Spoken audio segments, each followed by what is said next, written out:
Good evening and welcome back to another episode of Please Call Me Crazy, brought to you by Free People Radio and powered by our favorite sponsor, Tireget.com.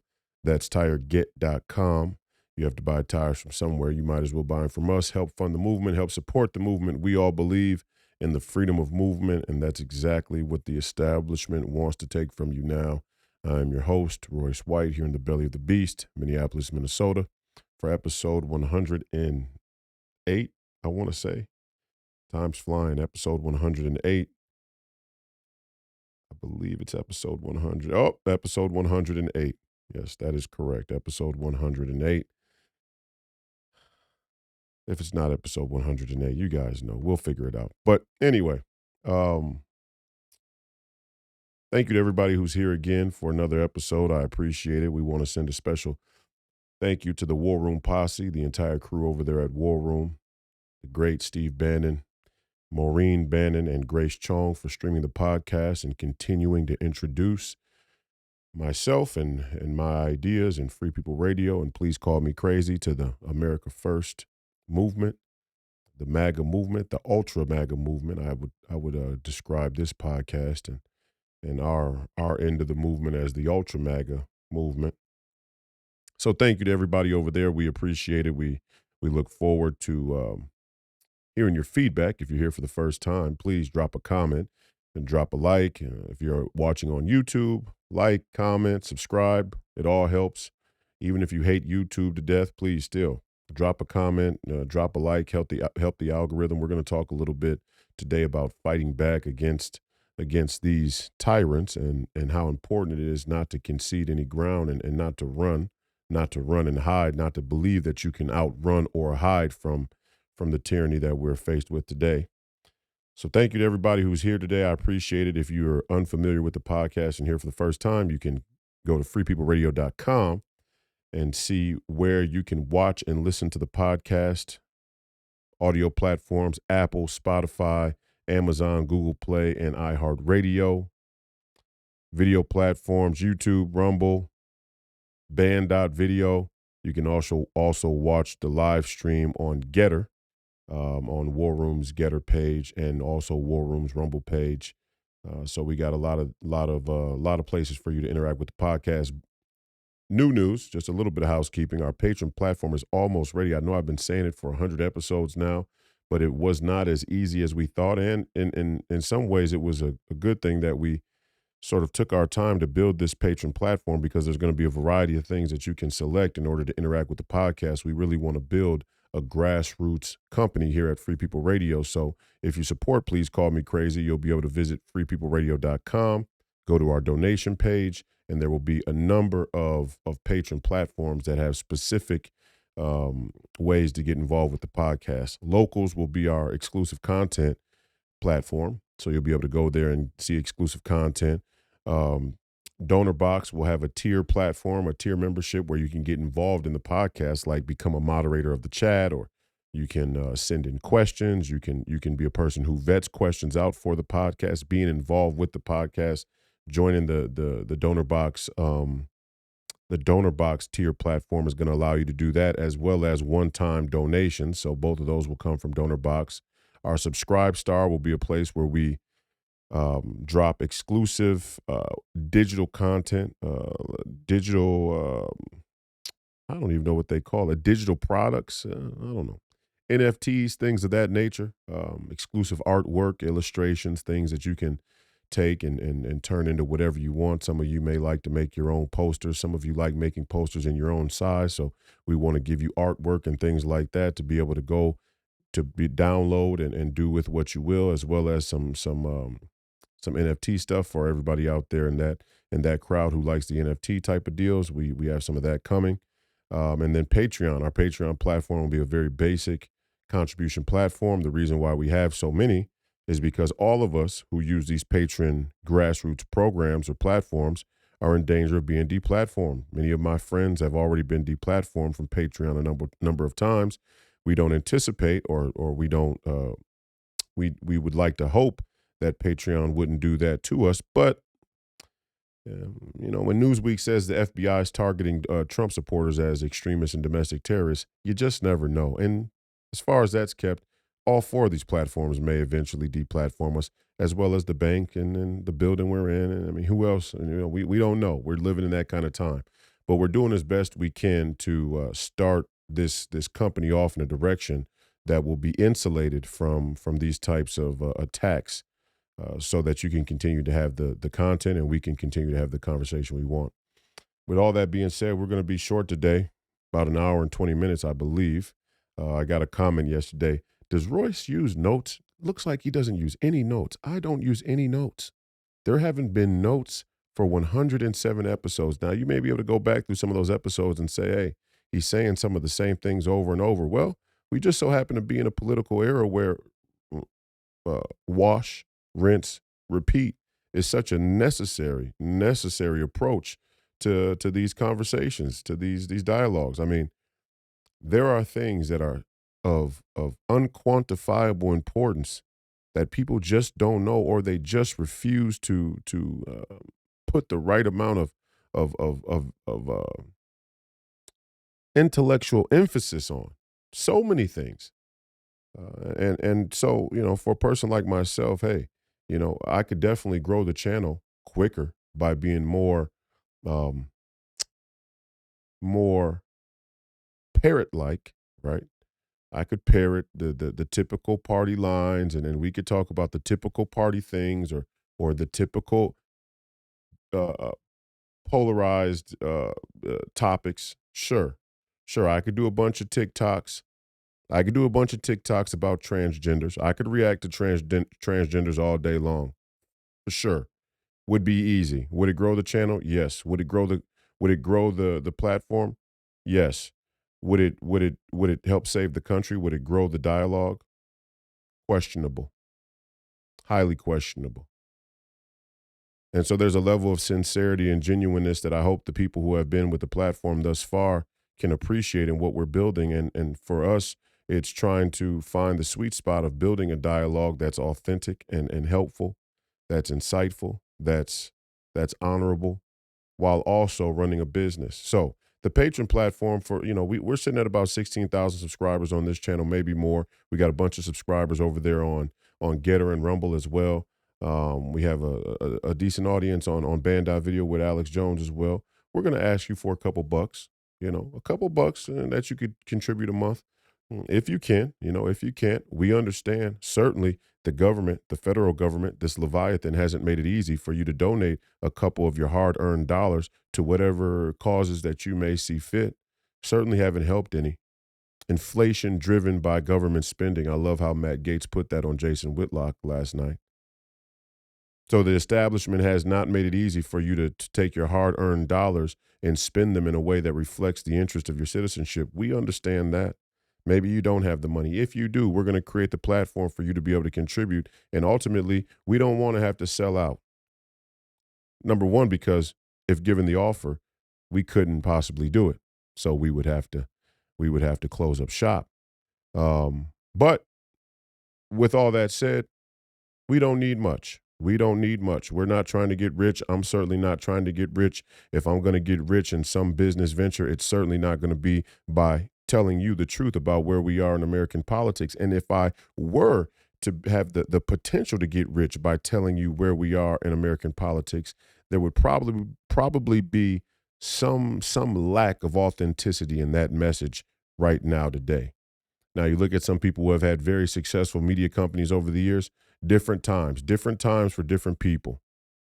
We lived in a different time 10 years ago. We lived in a different time 20 years ago. And I have great respect for what Alex Jones was able to build over that InfoWars. And you see, as great of a company as he built and as big of a machine he was able to build, the times we live in now put you in the crosshairs of having that all destroyed anyway, if you don't agree with the status quo. So we want to build things nice and slow. We want to be methodical. We want to be very, very cautious of the conversation that we're having. Not that there's anything I'm scared to say. That's not what we're saying. Um, but in order to have a fruitful conversation, I think things need to be talked about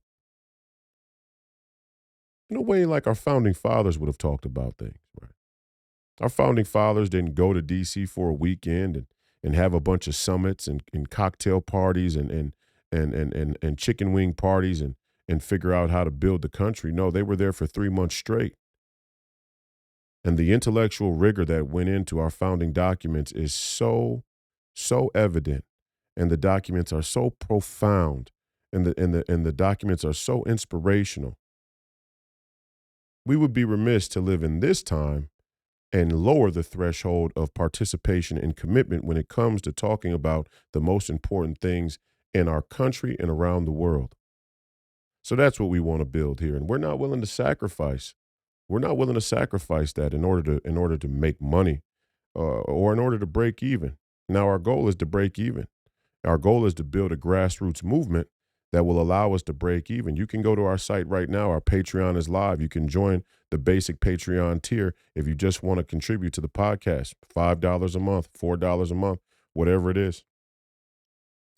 As a matter of fact, I think I may put another tier up there today, and we'll start to flush those out. We're going to add tiers so as soon as we get a chance to put our schedule in order with the tiers so that anything we promise in the tiers you can rely on getting. Some of it's going to come with merchandise. Some of it's going to come with exclusive content. Some of it's going to come with Q&As or access to unscheduled, impromptu live chats and live town halls, so to speak, virtual town halls, organizing, right? And also, Free People of America. I have a 501c4 called Free People of America. This is an apolitical, for the most part, as apolitical as you can be. This is a nationalist populist 501c4 organization that is hopefully going to become the citizens union that will really push back on the status quo of American politics, not only during election seasons, but 365 days a year. And we're in the process right now of building that up. And we're in the process of creating a town hall structure here that's going to support the 2024 election cycle, because it is an important thing. Politics isn't unimportant. It's just that, yes, we have a constitutional republic. We have we have representation, or at least we should have representation. That's in great question right now. But we should have representation. However, the real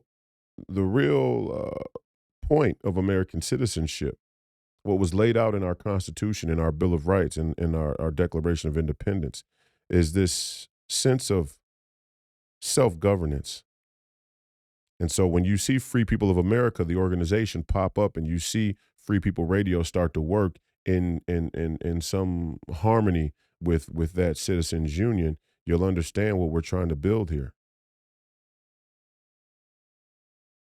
And so Free People of America will also have patron platforms, and we'll let you know when those are up and running, one thing at a time. The first thing is we need to have a conversation on an ongoing basis about the most important issues in our country, and we need to have it right now. In fact, we needed to have it about 65 years ago. Well, we miss the boat sometimes. It happens. It's not the first time to happen in human civilization. What can happen, what must happen, is that people who are alive right now and are fortunate enough to have the opportunity need to drive home the importance of having those conversations. And here I am, not perfect. I'm not the perfect host. I'm not the perfect voice. I'm not the perfect messenger. I'm not perfect looking. My speech isn't perfect. You see, I even stutter right there. I'm imperfect by all standards, but I'm committed. I'm committed, and you can guarantee there is not a single thing they could offer me that would ever see me sell out the American people or the basic and fundamental ideas of America and American citizenship. There's not a thing they could offer me. There's not a thing they could threaten me with. Bring it, motherfuckers.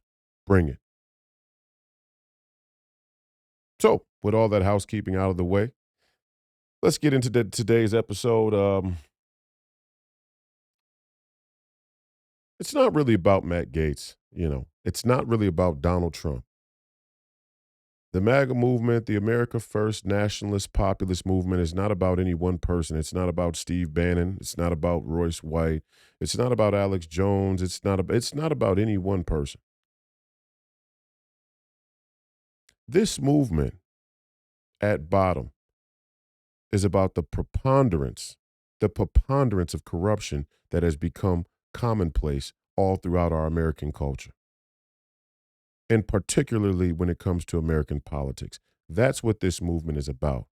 Now, when you get down to the fundamental idea, again, self-governance, there is a way out there for us as citizens, as free people all around the world that would yield much better results, much better much better standard of living in our country today. There's a way out there, but it doesn't involve a gigantic government. That way could never work. It will never work. It will never work to have a government that bastardizes the meaning of citizenship, that bastardizes the meaning of community, that has a grandiosity, a grandiosity that literally casts a shadow over every individual citizen in the country. That way will never work. That's what this movement is about. And so there are moments when Donald Trump has been heroic. There are moments when Matt Gaetz has been heroic. There are moments when the great Steve Bannon has been heroic. There are moments where I certainly believe I have stood for the proper things. And a lot of people have had great moments, but it's not about any one of us, and it's not about any one of those moments. I love what Matt Gaetz said yesterday on Fearless with Jason Whitlock, and said, this is not myself, McCarthy, we are just passing through. It's the country that has to endure. That is a man with a profound sense of national honor. At least in theory, he understands the basic concept of it enough to articulate it to the American people. And I wanted to talk today about the idea of heroes and villains, because I think we're getting bogged down in the weeds right now with classify, trying to classify people. Are they liberal? Are they conservative? Are they Christian? Are they atheists? Are they man? Are they woman? Or are they something in between? It's interesting. It's interesting. We have to be mindful of those things. Yes. But they aren't the be all end all. And we cannot allow ourselves to miss the opportunity to walk the path forward, to walk towards the light at the end of the tunnel, because we're so caught up in these things. And I talk about rhinos and neocons and neoliberals and far left omnisexual Finocchios. I do more, classification than anybody.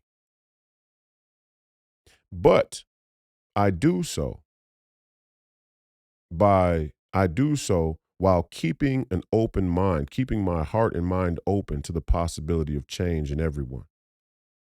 Number one, because as a Christian, we should never preclude miracles. But number two, the whole idea of American citizenship is based on self-governance, but it's also based on the idea that men and women, that people's ideas can come to the public square and have persuasive power and persuasive impact, influence on other individuals. That's a very, very uh, profound evolution of civilization, one that we should cherish, one that we spit on and disrespect if we start to believe everybody is in a fixed position based on their beliefs. Nobody's in a fixed position. Yesterday, I was critical of Mark Levin, and I was critical of Karl Rove, and I was critical last week of Ilhan Omar, and I'm always critical of the black bourgeoisie in this country, and many of these black celebrities and public figures like a Dwayne Wade. I've been critical of many people, and many people would be right to be critical of me. And it's easier to be critical of people when they're easier to see than others. And I understand all of that. And some of it is just having a little bit thicker skin, no matter who we are, no matter where we are. Have a little thicker skin. You take the criticism and bark back by all means. But it's not the barking back. It's not the conflict or the contention that really has stifled this country and undermined our citizenship and allowed these truly corrupt and wicked people to take over and run roughshod. It's not the conflict that has driven this. It's the lack thereof. It's the lack thereof. And I tried to explain to Jason last night, and I think that Jason understands as well, and he's coming around to the idea that we need a good throwdown. We need a good bloodletting. And let's have a bloodletting intellectually and philosophically before we actually push ourselves to the place where a real physical bloodletting is the only option left. And we are on our way to that place. We are on our way to a place, to a moment in time where an old-fashioned bloodletting is all that's left. I talked about this earlier in the week. The two nearly inevitable outcomes of a debt society. We've created a debt society. We have the choice. We have the opportunity to choose different. Let's have an equity society. And I'm not talking about social equity that comes out of the liberal, leftist, Marxist universities and academia. I'm talking about financial equity, where you actually produce things, where your work and your energy yield products, goods, services, things of value. We can make that choice. But in a debt society, which we've chosen, which we've accepted, and many could say we've been forced into, in many ways we were forced into it. At the tip of a sword, yeah. At the tip of a spear, at the edge of a sword, at the edge of a blade, at the barrel of a gun, at the end of a barrel. Yes, we were forced in many ways. We were manipulated, but in many ways we chose out of convenience. In the debt society we live in, there are two nearly inevitable outcomes. One is the debt gets so big at a global level, nations become distrusting of how the debt will be settled, and ultimately they go to war. Scenario A. Scenario B is the debt gets so big at a global level, the people who hold the debt, the people who broker the debt, see the opportunity in that crisis to recreate and restructure the entire global monetary system. And there's a third scenario. The third scenario is a combination of the two, where those same brokers can run both scenarios congruently, can run both scenarios simultaneously. And that just seems that seems to be what we're living through right now, because we have both scenarios. We are hurling ourselves towards World War III. We are voluntarily hurling ourselves towards World War III. And the central bank digital currency is on our doorstep. First, it was just a theory. Then you had Bitcoin, and I'm not saying I'm anti-Bitcoin or any of that crypto anything. I'm not saying I'm anti. But then you had cryptocurrency, and everybody said, the government could never get in on it. And now all of a sudden you have the central bank digital currency, and it really threatens to become the mark of the beast. Now, some of you may not believe in Revelation. Some of you may not believe in the Bible and Scripture, but you'd be surprised just how prophetic some of the material in the Bible really is. And if there's anything that represents the mark of the beast, well, one, central bank digital currency would certainly seem to match. But also, the mark could be these here. So I say that because I mention that because it's not so much where people were yesterday, but it's where they're headed. And I think that's an optimistic and hopeful approach in thought process for all of us, no matter where you are. It's not about where you were. It's not about where you were 10 years ago. It's not about where you were 10 minutes ago. It's about where you are now and where you're headed. Too many of us are fixated on our past mistakes, are fixated on our past uh, um, beliefs. We become fixated on it. And really, it's all pride and it's all ego, which is another profound and prophetic teaching of the Bible. Pride goeth before the fall. Ego.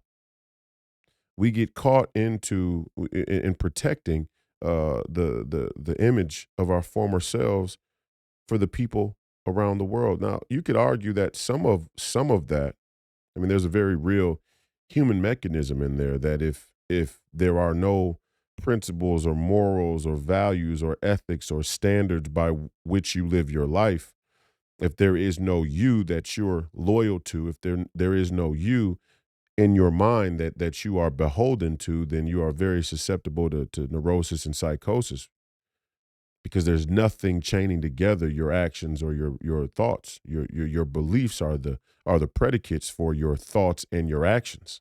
So yeah, some of us out of self-preservation, many of us out of self-preservation have the very real human trait of being loyal or being um, allegiant to our former selves for sanity's sake, which is why we need conversations, which is why we need dialogue. Dialogue and conversation is a way for you to bring your thinking to the public square with other people who have a different point of view, a different vantage on the situation, and sharpen and refine, for lack of a better term, to refine your point of view, refine the way that you think. Thus, you can refine the way that you live.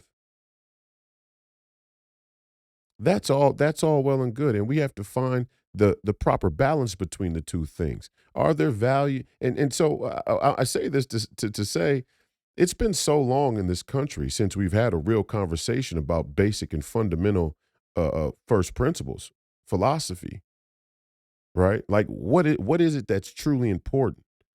And I don't mean like, in this cookie cutter sort of way, like, in this ready-made fast food way. Right. And when we say freedom, it's like, okay, what do we mean by freedom? And there's a huge gap in what freedom means for these people over here and what freedom means for these people over here. And in that space in between the gap is the space necessary for other predatory uh, people to divide and conquer. So we need to get back to these root. We need to stop assuming that when we use these words in our English language or in any language all over the world, that these words have maintained the meaning of their origins. In many cases, they have not. In many cases, they mean something completely different today. In many cases, the words that we remember from yesterday and the cultural norms associated with those words are 180 degrees different. They're in a whole nother location. Free People Radio thanks you for watching and listening tonight. And this is Professor Penn here for GhostBed. That's ghostbed.com. So let me tell you why I love this product. Professor Penn has problems sleeping. That's right. I have problems sleeping, and you might too. So there's nothing more important than getting a mattress that helps me sleep. That's why I love ghostbed.com. Go there, go to ghostbed.com, /Royce, and use promo code Royce for 50% off on the whole catalog. And when I say the whole catalog, they got a lot more than mattresses. They got sheets, they got pillows. And what makes it super cool for me personally is they got super cooling technology that helps you get through the night without sweating. That's right. There's nothing worse than waking up in a pool of my own sweat. That's why I love Ghost Bed. Their products help me sleep through the night cool and safe and calm. So go to ghostbed.com, /Royce, promo code Royce for 40% off site wide. And thank you very much for watching. Liberalism, conservatism, communism, capitalism, Christianity, atheism, secularism, globalism, nationalism, fascism, patriotism. I mean, everybody gets a little piece. Everybody gets a little piece of the puzzle. But everybody's really scared or in many cases, too lazy, too inconvenienced to dare to think at the deepest philosophical level. There is a real philosophical bankruptcy in our culture today. And it's driven by this idea of convenience. Convenience, I said it on the podcast before, and I'll say it again, convenience will be the death of freedom. Because because convenience will be the death of deep philosophical thought. And when you get right down to it, when it all boils down, there is no true freedom without deep philosophical understanding.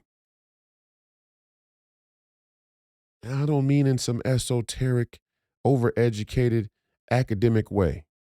I don't mean that type of philosophy.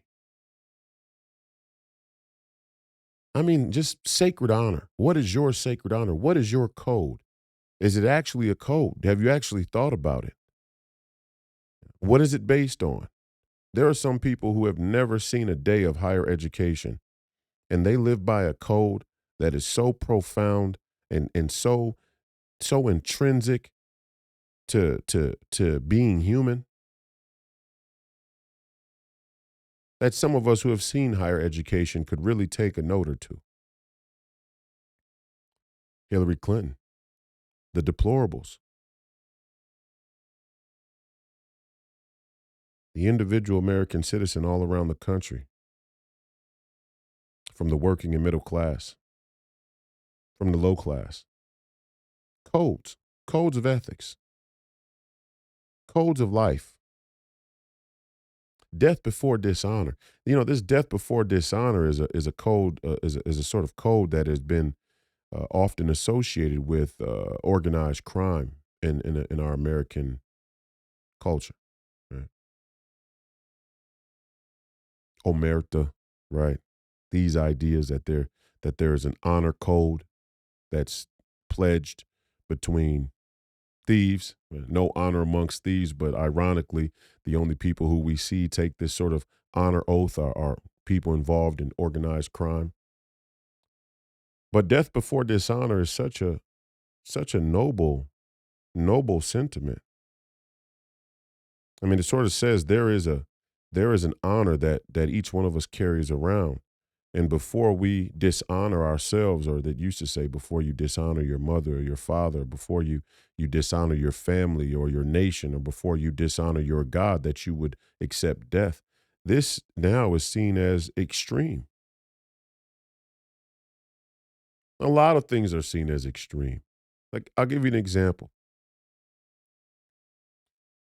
Let's say this is just a hypothetical, because I was thinking about this earlier today, and I thought, let me share this with the podcast audience and see what they think. Let's say me and my friend John are at the local park, and me and my friend John and our other 9 or 10 buddies, we meet up at the park all the time, and we play sports, or we chase girls, or we go up to the local bowling alley, or we go buy baseball cards, or whatever it is from the time that you lived in. I don't know, whatever that immediate, you know local little neighborhood hangout activity was. And let's say one day I come to the park, and John has the brilliant idea to go rob a bank. John comes to the park this day and he says, "You know what? Let's go rob a bank." And 9 or 10 of the other people, with some objection, some along the way, and some people who, wanted to discuss how the money was going to be split, or whatever the case may be, whatever their objection was. Some wanted to drive in their participation. Some wanted to carry the gun. Some just wanted to be able to crack somebody over the skull, and this was the perfect opportunity. Whatever it was, all 9 or 10 of them come to the consensus that they were going to go forward with this bank robbery.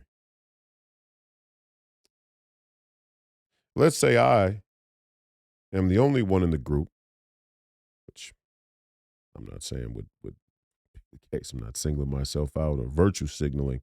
I'm just saying, hypothetically speaking, Let's say I was the only one in the group to say, you know what, I don't want to participate. I'm going to go home. Who's the extremist in that situation? Who's the extremist in that situation? If I'm the only one out of 10 people, out of 10, 11 people who say, hey, I don't want to participate in this armed robbery that everybody's agreed to, who's the extremist? Now, some would say John is the extremist because John came with the idea to do something highly dangerous with very uh, uh, steep consequences. Could potentially be fatal consequences, but at the very least, in all likelihood, some type of legal consequences. Some would say John's the extremist, but I would actually say in that case, I'm the extremist, the one who's willing to walk away from the consensus of his peers is oftentimes the most extreme person in the group. Is often the most extreme person in the community, is often the most extreme person in the neighborhood, in the company, in the organization, in the political body. And so it's a word like extreme, even. I said that to kind of demonstrate what I was talking about a bit earlier, in the way that language itself has become such a great weapon, and the gap of understanding and what one means, how things are even defined. Extreme is a great example. Extreme and a whole host of other words have been kind of um, defined in the public square as being dirty or being or carrying a negative connotation. And obviously, I'm referring to Matt Gaetz in this whole Kevin McCarthy clipping, right? Matt Gaetz, right now, by many Republicans all across the country, is seen as extreme. He's a part of the extreme far right of the Republican Party. He's an extremist. And what does that even mean? What does it mean to be an extremist? First, I'd like you to go look it up. I mean, actually look up the definition, but what do they really mean by it? They really mean anybody who doesn't want to start from the presupposition that everything in this country more or less is okay. And that's really the telltale sign of the uniparty. That's really the telltale sign of the centrist movement. And I'd call it a radical centrist movement, although I hesitate to use the word radical as a as a way to describe it, because radical itself is another word that's comes baked with all of this connotation. But this centrist movement is very radical in that the desire to preserve the corrupt sinner has never been more extreme. The willingness, the desire to preserve a corrupt and broken status quo has never been more extreme. They are the extremists. And yes, we who oppose them are also the extremists. But what I reject is this notion that I'm an extremist and all of them are just so normal. They're so regular. They're so logical and sane. There is nothing in fact, and this is sort of cliche to mention, but I mean, one of the commonly accepted phrases in American culture and in Western culture is this idea that to try the same thing over and over again and get the same result and expect a different outcome is insanity. That's exactly what the corrupt, centrist, status quo preserving people in this country are doing. They are continuing with the exact same strategy, with the exact same action, with the exact same agenda, while saying they want a different outcome and failing every time. And what they want you to believe, they want you to believe that the advancements in science, oh, the ability to teleport, pretty soon you'll be able to teleport. We'll have hover cars. They've already okayed the production, or at least the testing of hover cars. Right? Little tiny cars you can get and fly around like the Jetsons. That the hover cars are a symbol, are evidence that everything is getting better. It's not, we're not failing. Well, knowledge, information without wisdom is a danger. History shows us that. History is littered with people who knew something, who had a little bit of information that was valuable, and without the proper wisdom, it ended up killing them. And maybe them dying led to some greater advancement, some other advancement. We won't really qualify it as being greater or lesser, but some other advancement that helped move the status quo forward. And the prevailing status quo in our society, the prevailing status quo is that scientific advancement is a net positive.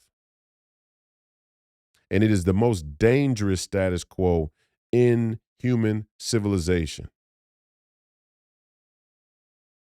That the unfettered, unlimited advancement of science is a net positive. Dangerous, dangerous idea. Dangerous, dangerous idea.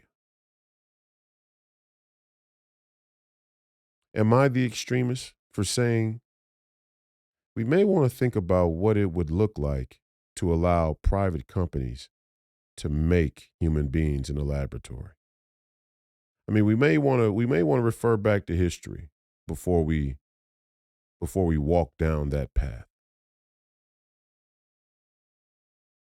And Matt Gaetz is saying we may want to think about what it would mean if we go another $3 trillion in debt, or let's say 20 trillion more dollars in debt whenever that day would come. We may want to think about what that would really mean, what that would look like. Are we extremists? Sure. And there's nothing wrong with that. There is nothing wrong with being an extremist. There is nothing wrong with having an extreme approach to the way you think, especially in a time where many, whether they be Republican or Democrat, liberal, conservative, Christian, atheist, whatever the case may be, many people would agree that the status quo isn't working. If you're out there right now and you're listening to this podcast, ask yourself the question, does the status quo work for you? Is it working for you? Is this, is your life good? And see, I kind of walk into a sort of intellectual and linguistic trap when I pose when I pose it that way. Because a legitimate argument back, and right now I'm just teaching, I'm trying to illustrate the process of critical thought. And you should always be able to argue your own point in the way that you think to be able to sharpen where you stand on a given issue, but also be able to find the holes in your logic. And so when I say you should all ask yourself, is your life good? As a Christian man and as a man who often warns against the threat of radical materialism, the default answer from everybody that we should probably lean toward is, yeah, life is good, because life itself is a blessing and a miracle. And we don't want to start to measure our life based on material things. But then there's an entirely different side of the coin. And that side of the coin is this. If we've all agreed, if we've all signed a social contract to live in a radical materialist world, then I would say it is proper for you to measure your life in some uh, uh, in some ways by the things that you have. And are we mature enough to know where that gets out of hand? I think we are. I mean, it gets to a point where a conversation is so rotted, where the political the philosophical bankruptcy in a culture is so profound that we all sort of get the feeling that we need to talk in the most basic terms for anybody to get anything done or for anybody to have any understanding. And I reject that. I reject that. And I'm willing to sacrifice growing an audience steady and slow and steady if it means that the people who are involved in this dialogue and this conversation embrace embrace the the true meaning of critical thought. Not to be some pseudo intellectual, not to be the smartest person at the cocktail party. Uh, Fuck all that. That doesn't mean anything. I mean, there are real issues. There are real problems that need committed minds to solve them. And nobody will be able to do it if you have some cookie cutter drive through sort of political or philosophical thought process. And so, are we all mature enough to know the difference between being grateful, waking up in the morning and having that baseline gratitude that you woke up, that God has seen it a good thing that you live another day, that you're able to draw a breath, that you have health, a certain level of health. I mean, we're all moving slowly towards our demise. Some of us faster than others, some of us more painful than others, but we're all going to die one day. It's a miracle that you woke up. Some people didn't wake up. Everywhere in the world, somebody's dying. And that's a tough pill to swallow. That's a scary pill to swallow, but it's real. If you woke up today, it's a miracle. So that baseline, that foundation, that starting point of gratitude is valuable, is necessary. But are we mature enough to say in the material society that we've created that there are some basic things that people should have that they just don't have? And that them not having it is very intentional, that them not having it is a consequence of choices made at a systemic level. I'm not making a case for reparations. I'm not making a case for welfare or universal basic income. I think those things would be abhorrent.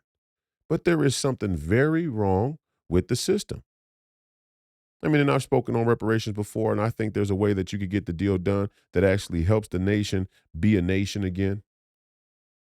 You could call it reparations, you could call it what you want, but the bottom line is we have the option, we have the choice of a debt society or an equity society. Many people are willing to accept a debt society and become debt slaves in the interest of maintaining whatever cultural or racial, political, spiritual animus they may hold against other specific groups of citizens in the country.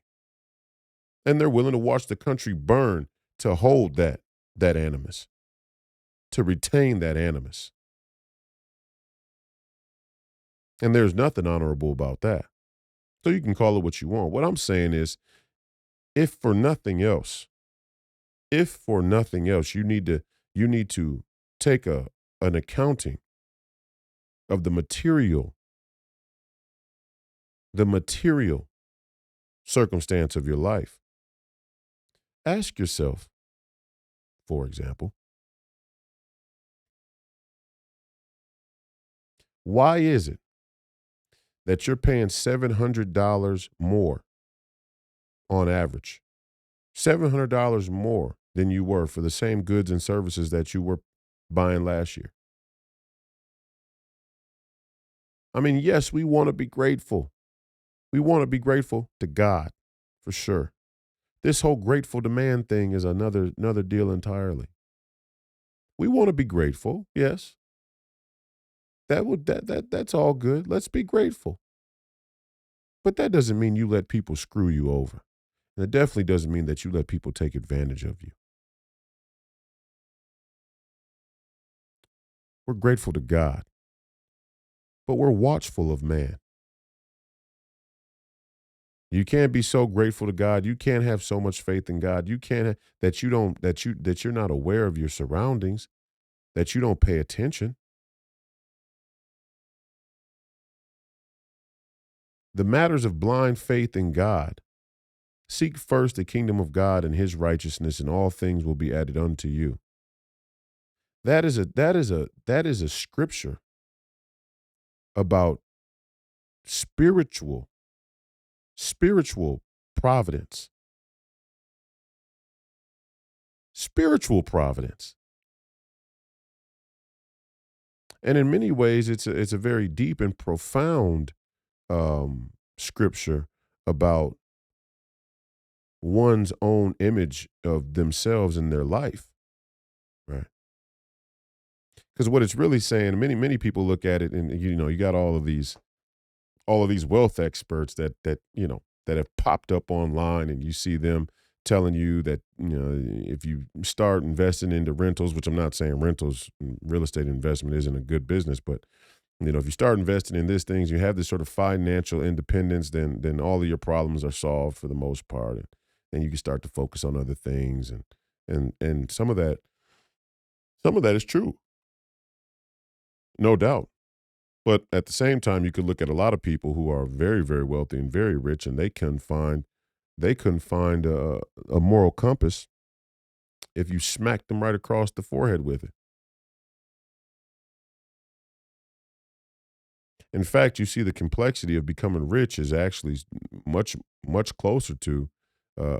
There is a preponderance of people who are uber wealthy who have way more problems with morality and ethics than your average citizen does.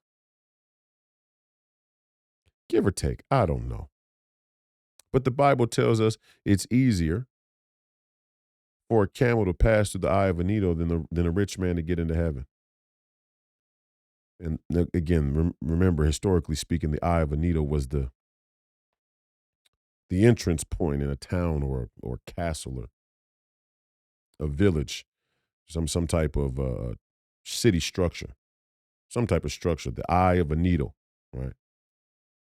And so it's not the eye of a needle that you use to sew, right? Some people get that mistaken. It's kind of funny, understandable, but it's kind of funny because people think, oh, it's impossible to get into heaven if you're rich. You can't fit a camel through the eye of a needle. No, you can fit a camel through the eye of a needle, but it's tough depending on traffic times during those days, and how many people were moving through that entrance at a given time during the day. It could be tough to get a big ass camel through that entrance. You got a bunch of camels. It could be tough to get a camel through that entrance, right? But it's a profound scripture. And it's a profound piece of advice about how being wealthy complicates morality and ethics. How money complicates morality and ethics. And so you have a bunch of people who now are popping up online and saying, "Hey, if you get rich, it'll solve your issues. It'll solve your issues," and blah blah blah. And it's like, yeah, financial independence is great, no doubt about that. But there's something else going on here.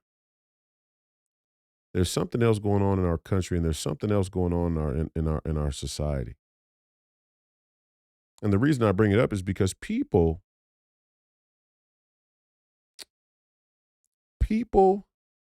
can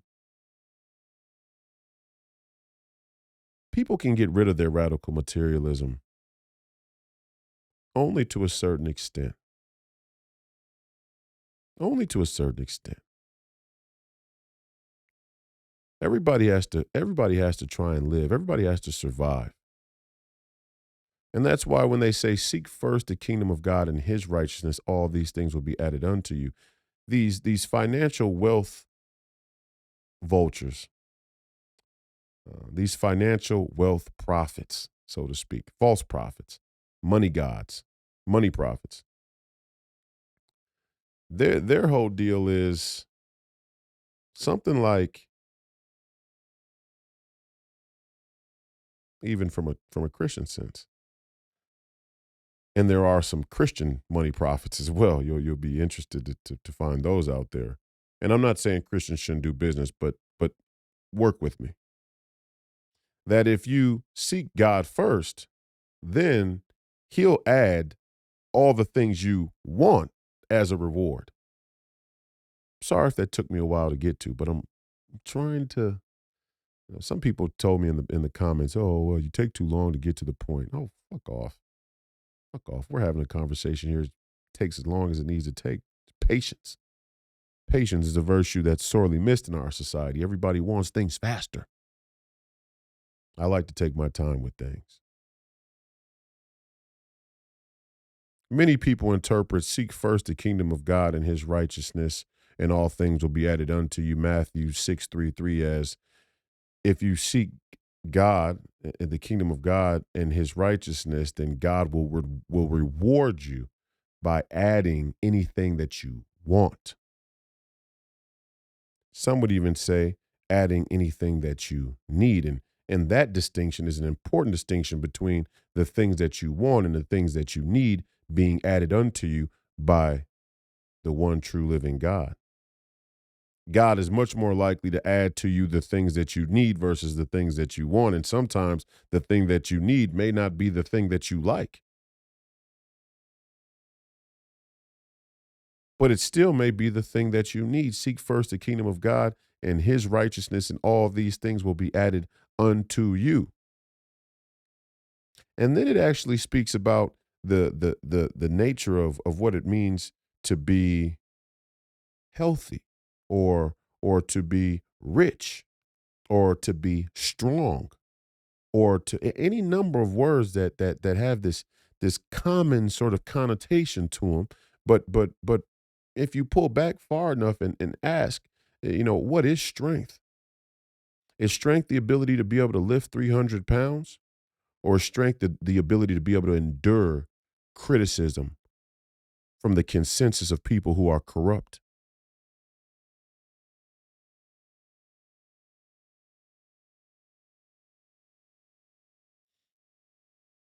Is rich being having a lot of money?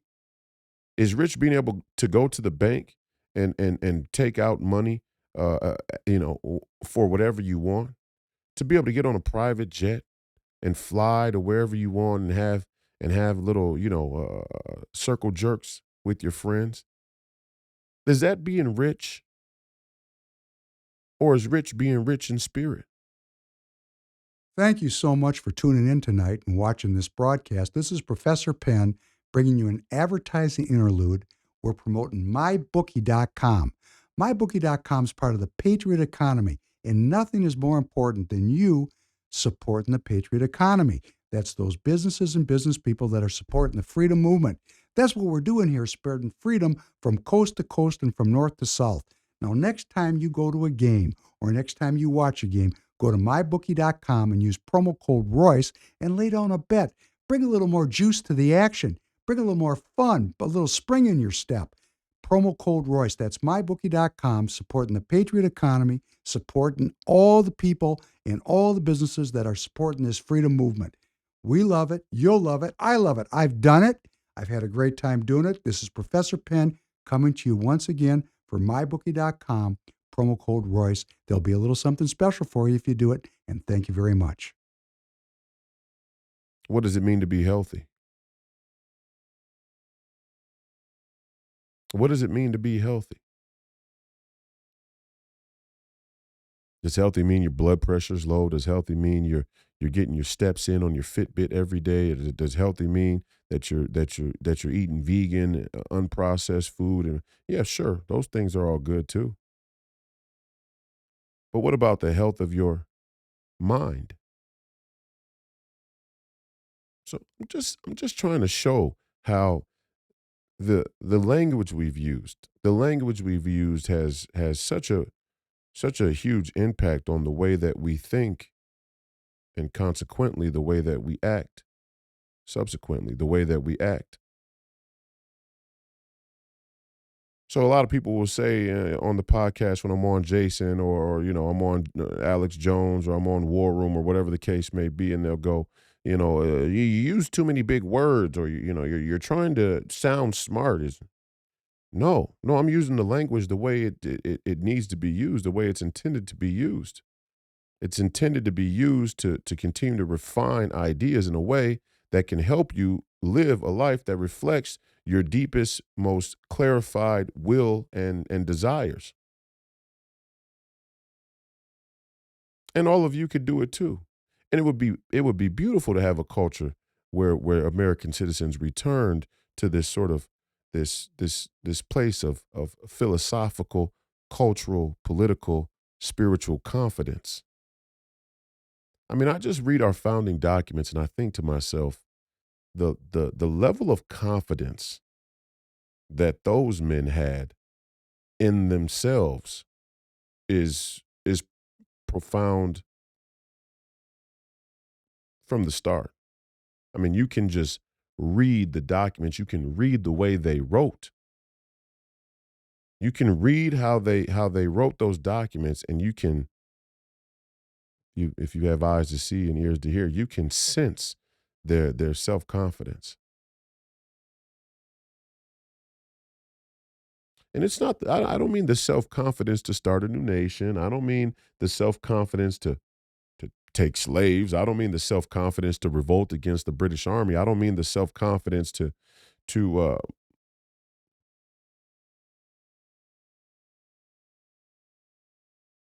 the confidence to live on the land as an agrarian nation of shopkeepers. I don't mean the confidence in that way. I mean the confidence to dare to think different. And that kind of gets lost as a sort of casual strength, a casual measure of health, a casual sign of being rich, daring to think different. But there's nothing casual about it. Some of the people who run things in this country, they find that casual. They see that as a casual thing for people to think different, and they've weaponized and hijacked thinking different as a sort of cultural political theater to throw people off the scent and distract people and mislead people even more than they were before. That's what woke is. Woke is a theater of thinking different when really they all think in lockstep. Over here, and that's why what Matt Gaetz did was profound on a level deeper than I think even he really understands, or maybe he does understand. It wouldn't shock me if he does understand, but something that I haven't heard him mention. Everybody wants to, not everybody, some people, many people on both sides of the aisle want to vilify Matt Gaetz for being involved in a motion to vacate that saw a bunch of Democrats vote with him to vacate. But isn't it a good thing that the conservative movement, that the Republican members of the House have some dissent, some dissent of thought, that we're not an echo chamber, that we're not a movement of ideologues or hive-minded lockstep drones? Isn't that a good thing? Isn't it a good thing? At the same time, you could say that he kind of proved how the Democrats think in their political and in their political mindset. They all did vote in lockstep to get rid of McCarthy.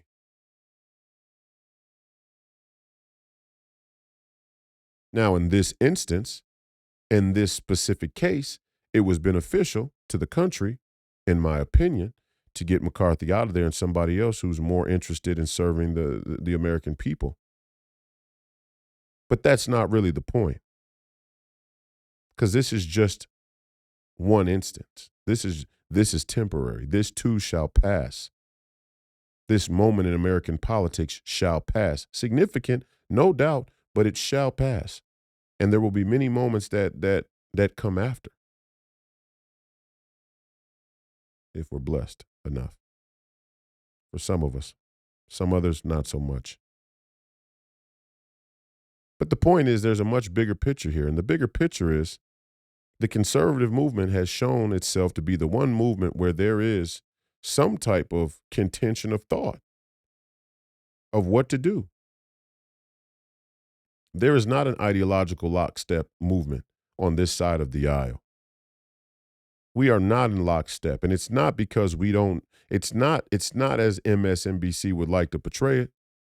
MSNBC would like to portray the difference of opinion on this side of the aisle as some symbol of chaos and lack of organization. No, we are very organized in the way that we think. We are very organized in the disagreement that we have.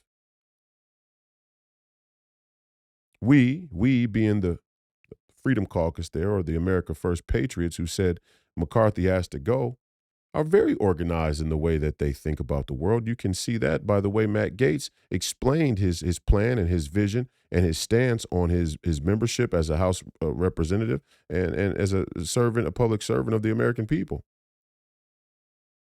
He is very organized in his thinking. He is very organized in the way that he went about bringing this motion to vacate and auditing the promises of Speaker Kevin McCarthy. And he's very organized in understanding the ramifications. And he's very organized in the plan going forward. Let's give Jim Jordan a shot. Let's give Scalise a shot. Which one? We don't know yet. Let's hear him. Let's hear him out. Let's give somebody else a shot because we're in dire straits as a country. That is very organized. And therein lies another word that people would get mixed up or conflate. Organization. What are the moral and ethical implications of being organized? Yes, you can all get together like the 10 friends at the park in my hypothetical scenario. You could get together and be organized and go rob a bank. And unironically, in this podcast, because we're speaking about Matt Gaetz in, sort of a roundabout way, we are talking about people getting together and going to rob a fucking bank. Aren't we? You can get together, get organized, and go rob a fucking bank. That doesn't make it right.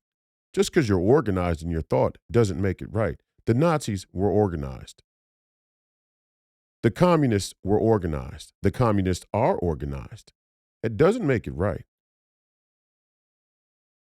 So organization organization is one thing. But then there is the higher calling of human beings with the divine touch of God, that are you could say ordained to not only organize, but organize in a way that's righteous. Organize in a way that's moral, organize in a way that's ethical, organize in a way that's truthful.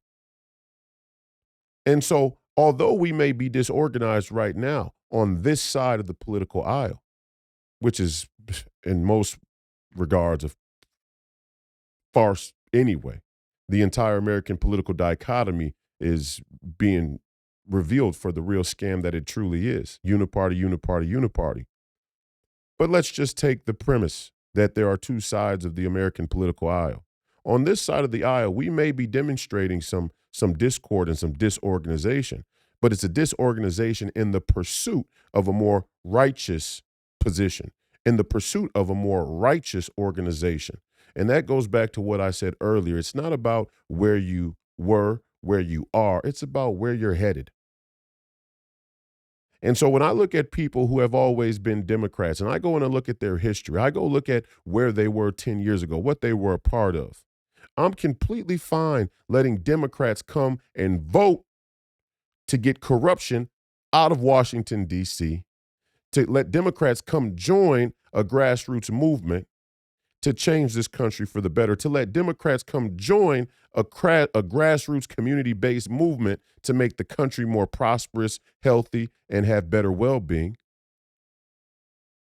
I'm completely fine letting the Democrats come join and anybody else come join as long as their sails are pointed in the same direction, in a direction towards righteousness, towards prosperity and well-being for the American people. Where are you headed? Not where were you or where are you? Where are you headed? And we see all across the country. Well, not all across the country. It's not happening in mass yet. In communities, it is. But in politics, it's not. But in little pockets, there are sparks of change. People are actually Democrats, and they're saying, "Up, I'm out. I'm going Republican." And I think you're going to see the great RFK Jr. go independent. At least from a political spectrum standpoint, he's headed in the right direction. No pun intended.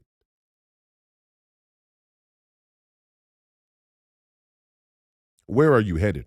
Not where are you or where have you been? Where are you headed?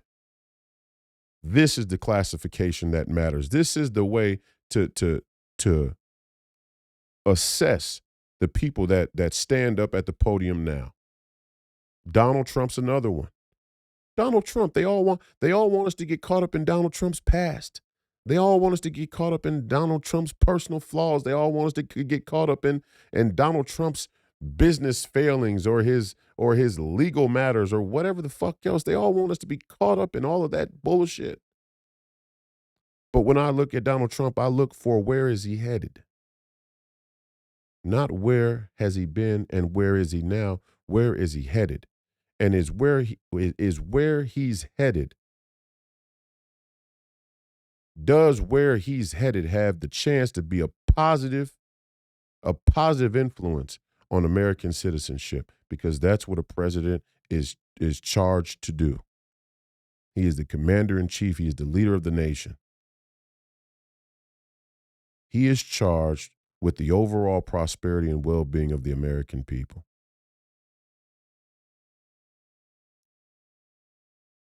It's not about where you were. It's not about where you are. It's about where you're going. And so there are some people on our side of the aisle. There are some people within the wire, as they like to say. We have people within the wire that are headed in the opposite direction.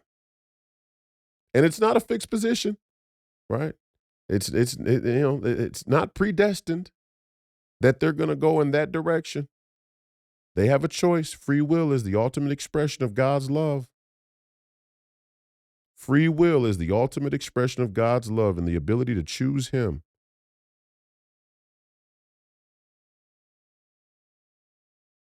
Nobody's in a fixed position. Nobody who I criticize, don't get your panties in a fucking bunch.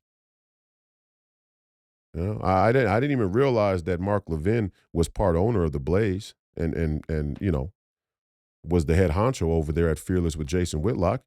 I saw him go after Matt Gaetz publicly, so I said what the fuck I said, and I mean what the fuck I said. I said what I said, and I mean what the fuck I said.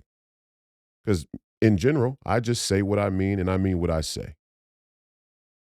And if Mark Levin wants to sit down and have a discussion in a public forum, I would be more than happy to do that. Anytime, any place, Mark. Anytime, any place. Or anybody else over there of that ilk, of that thinking. And see, this is the ideological throwdown that many of you don't understand, that many people don't see. See, there's the world of politics that you're shown, and then there's the world of politics as it really exists. And in that world where the politics are really done, there was a whole generation of these guys who were neoconservatives, who were neocons. That's the real divide. That's why we're having the argument or the dispute in the Republican Party, and we appear to be disorganized because we're sorting out what are the ideological premises, what are the ideological foundations for our way forward. And there are many great things to consider, and there are many great things to discuss. And I'm not saying there's something that I don't see. I'm not all-knowing. I have my opinion, I have my convictions, and I'm willing to bring those to the table with a Mark Levin and anybody else to discuss those. What are the most important things? What is the way forward? See, so when I see Matt Gaetz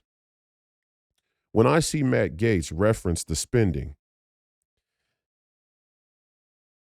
I say to myself, well, there's a lot of things we spend money on. I mean, we spend money on all kinds of things, right? You got education and you got Medicare, you got Social Security, right? You got the military. The military is $2 trillion. Medicare, Medicaid is $2 trillion. Education's in there. Education, the United States government, I think, spends around $700 billion, maybe $500 billion a year on education. A lot of it goes to public universities. We're spending $500 billion a year on on college, university, and they become a bastion of communist and Marxist ideology, and we paid for it. We paid for the universities to become Marxists and bastions of Marxism and communism. And I know Mark Levin wouldn't argue with that. We would be in agreement on that, most likely. At least I think so, from the little research I've done on him. But there was an entire generation of people who kind of um,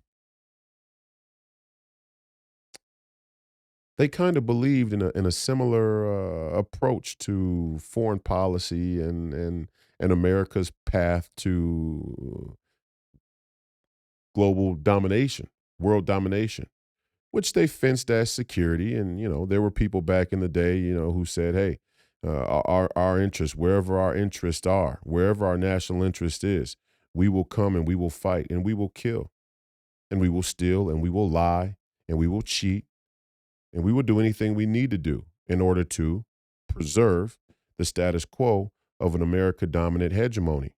And I'm not saying that American dominated hegemony is bad for the world, but whatever hegemony dominates the world needs to be one that is overflowing with moral fortitude and ethics and most of all, righteousness. I mean, if there's going to be a global hegemony and America's going to be it, we better make sure our house is in order. It was not proper. It was not proper. It was not efficacious, quite clearly and evidently by where we are now. It was not efficacious to march around the globe by any and all means to maintain a global hegemony. That was not right. It wasn't right. It's not for ourselves to whip ourselves now in the public square in some type of, self-loathing, masochistic kind of political theater. That's what the woke liberals want to do. And that is the difference between the woke liberals and the woke neocon. That is the difference between the woke left and the neocon, neoliberal factions of New World Order. The woke left has this kind of weird, perverse, kind of erotic desire to whip themselves in the public for everybody to see and kind of get in on this empathy kumbaya. The neocons and the neoliberals, they're unabashed about who they are. They don't give a fuck about how it looks, and they're proving they don't care how it looks. And this is where myself and Matt Gaetz and Steve Bannon and Donald Trump and many others who they call extreme have real ideological differences with a lot of these people. And I'll give you an example. Amy Klobuchar. She's another great example. She's another perfect example. I'm running against her for the United States Senate here in Minnesota. Um, but she is a perfect example of the neocon, neoliberal world order. And so when I see Matt Gaetz talk about the budget, you'd have to be a fucking moron. And that's part of the reason why I got upset, because Mark Levin called Matt Gaetz a moron in public for what took place with McCarthy. And I, for the life of me, could not possibly imagine how anybody would call Matt Gaetz a moron, much less a moron for what took place with McCarthy. He called him a moron, but you would have to be a fucking moron not to be involved. You'd have to be a fucking moron to be involved in a conversation about the national debt or the national budget and not see the direct correlation to the war there in Ukraine. Especially when sitting United States senators like Amy Klobuchar are openly promoting an indefinite support, long-term support for the military effort there in the Ukraine. Long-term support.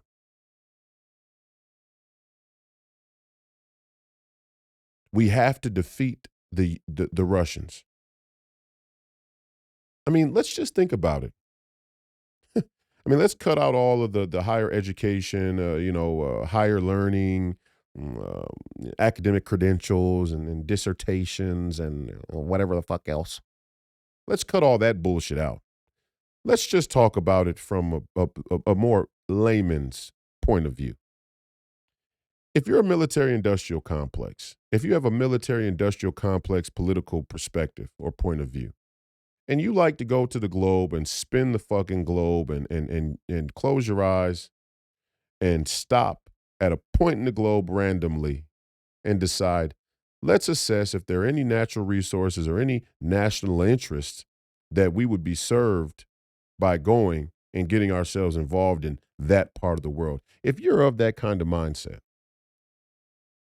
and you wake up one morning and you spin the globe and you close your eyes and you randomly stop on Russia, you think you would at least maybe spin the fucking globe again? Or does your arrogance and pride and ego and sense of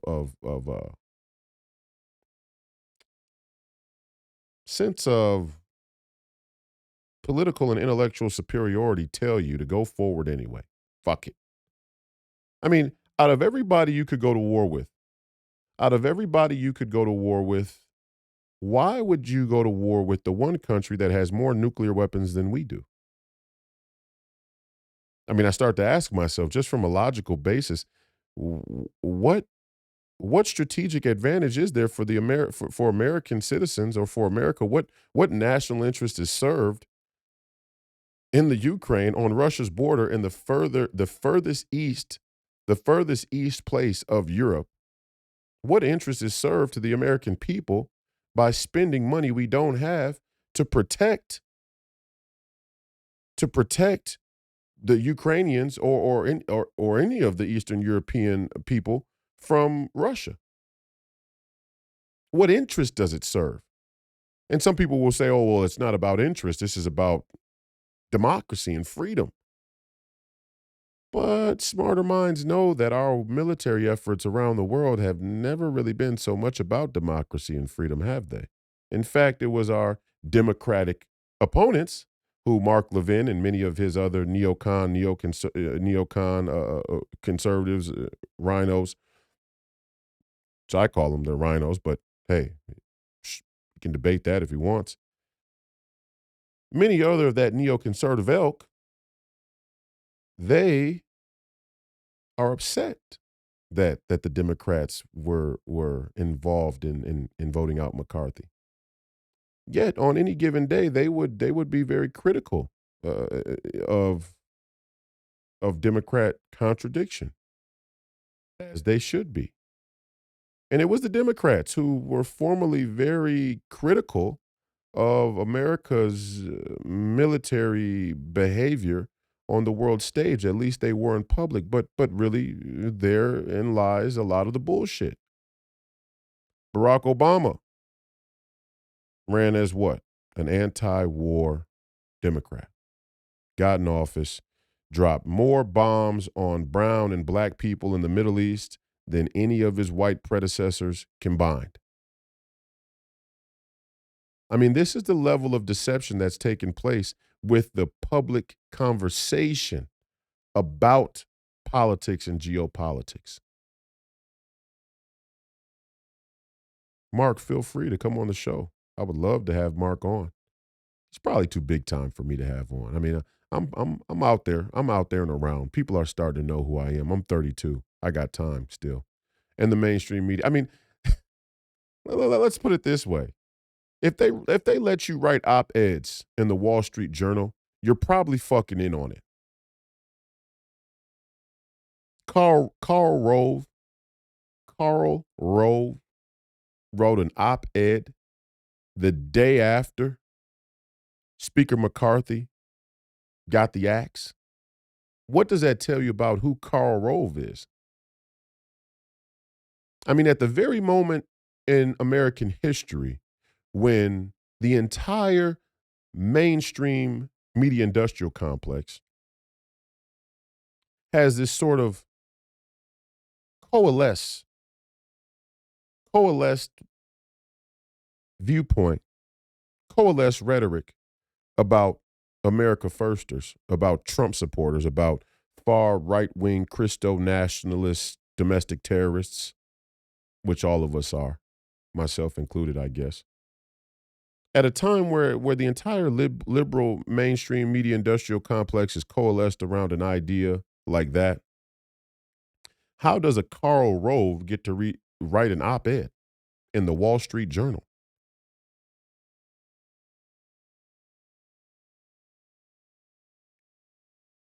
Do you think they would ever let Steve Bannon write an op-ed in the Wall Street Journal? Do you think they would ever let Steve Bannon write an op-ed in the New York Times? I mean, we're getting to the point where we really have to ask these kind of questions. Not to make definitive judgments. I have no definitive judgments about Mark Levin. He's not in a fixed position.